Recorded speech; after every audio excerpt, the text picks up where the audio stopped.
to the representative of Pakistan. Thank you. Thank you, Mr. President. We thank Special Envoy Geir Pedersen and Undersecretary General Tom Fletcher for their detailed complimentary briefings. Their updates highlight the immense challenges that Syria faces today. We also thank Ms. Shubarji for her statement, and we welcome the presence of the new permanent representative of Syria in the Council today, and also welcome the participation of Iran, Turkey, and Iraq in this meeting. Mr. President, Syria has endured more than a decade of devastating conflict and immense human suffering. Its people have borne the brunt of destruction, displacement, and hardship on an unimaginable scale. Mr. Pedersen rightly pointed to the massive legacy of conflict and civil strife, the imperative of economic and political stability driven by genuine inclusion and dialogue. And he also referred to external intervention by Israel, terming it unacceptable and that it must stop.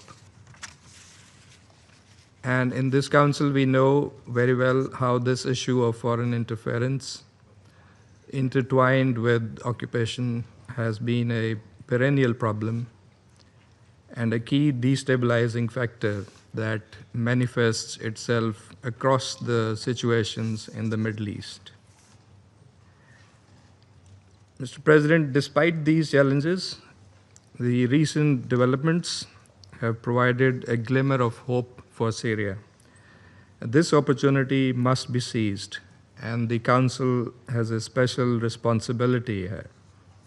We believe that the path ahead must be marked by political progress, economic recovery, security stabilization, and respect for Syria's sovereignty and territorial integrity.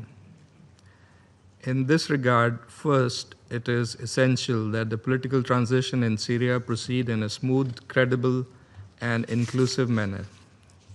We note with optimism the parliamentary elections scheduled for this month. These elections should serve as a stepping stone toward broader national reconciliation. It is imperative that all political and social groups in Syria are meaningfully represented and allowed a genuine stake in shaping their country's future. Second, the lifting of multiple sanctions on Syria is a welcome development. Syria possesses a vibrant and talented population and diaspora. Its people are spirited and eager to contribute to national recovery. With the easing of restrictions, the conditions are ripe for investments in construction, technology, and other productive sectors.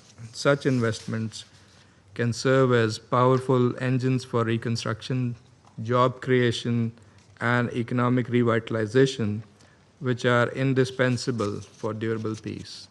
It is imperative that these opportunities are fully realized. Third, and related to the above, is the fact that Syria's stability is inseparable from the question of security, which remains twofold. On the one hand, the security situation in areas such as Suweda, the western coast, and the northeast remains fragile and demands a healing touch and action-oriented approach. We welcome the efforts by Syria, Jordan, and the United States aimed at stabilizing Suweda and the south of Syria. On the other hand, the persistent threat posed by terrorist groups continues to endanger not only Syria but the wider region. The presence of foreign terrorist fighters underscores the urgency of this challenge. These concerns must be addressed comprehensively through both political and security measures, including the implementation of the disarmament, demobilization, and reintegration reforms. Fourth, all forms of external aggression against Syria must cease, and the occupation of Syrian territory post 8 December 2024 must be reversed. The occupation of the Syrian Golan must also end in full compliance with international law and Security Council resolutions. The 1974 disengagement agreement should be strictly adhered to, and any new security arrangements must have the consent of the concerned parties and the endorsement of the Security Council.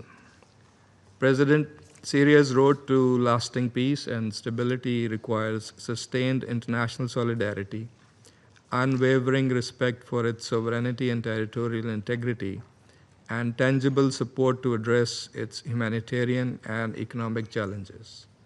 Pakistan stands in full solidarity with the brotherly people of Syria, and we will continue to support all efforts aimed at consolidating a sovereign, unified, inclusive, peaceful, and prosperous Syria.